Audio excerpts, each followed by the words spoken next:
But in the 15 months that I've had the honor of serving this body, I have not seen any piece of legislation that anywhere approaches the type of bipartisan input, discussion, and ongoing dialogue that Chairman Dodd's bill has.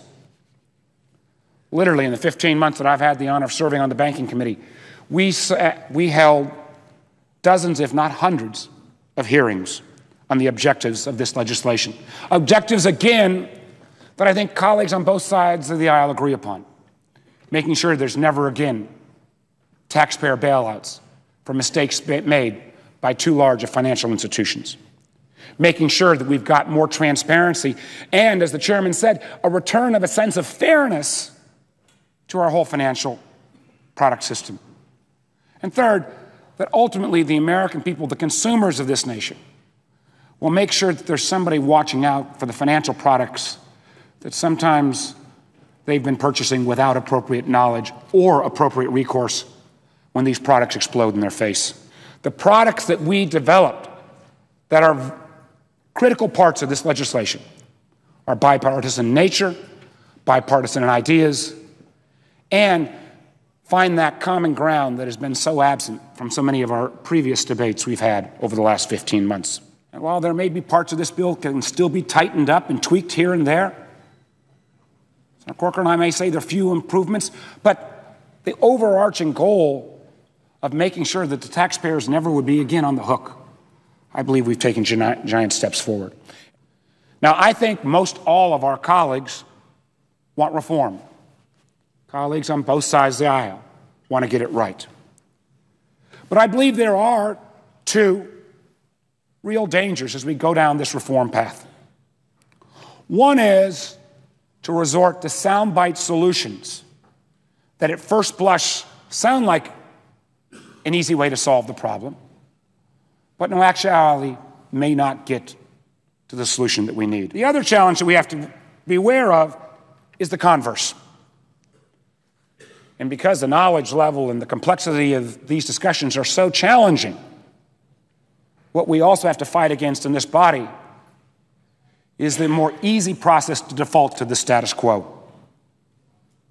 Because timidity in this case will not solve this crisis and will not provide the new 21st century financial rules of the road that we need. We create for the first time ever an early warning system on systemic risk.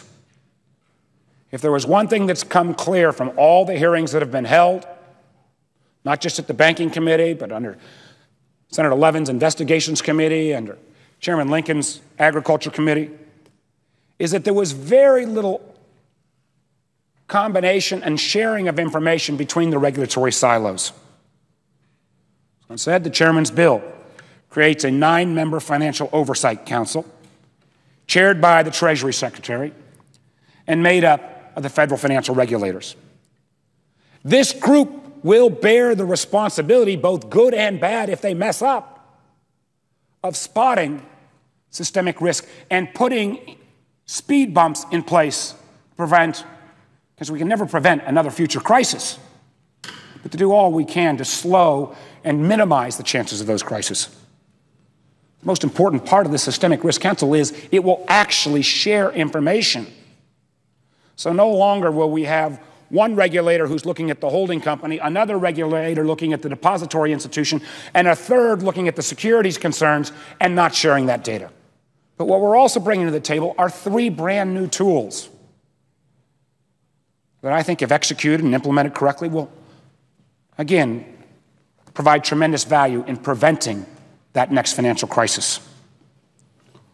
Those 3 tools are contingent debt, our so-called funeral plans, and third, the Office of Financial Research. So I believe, and I urge my colleagues on both sides of the aisle, let's get through the procedural wrangling.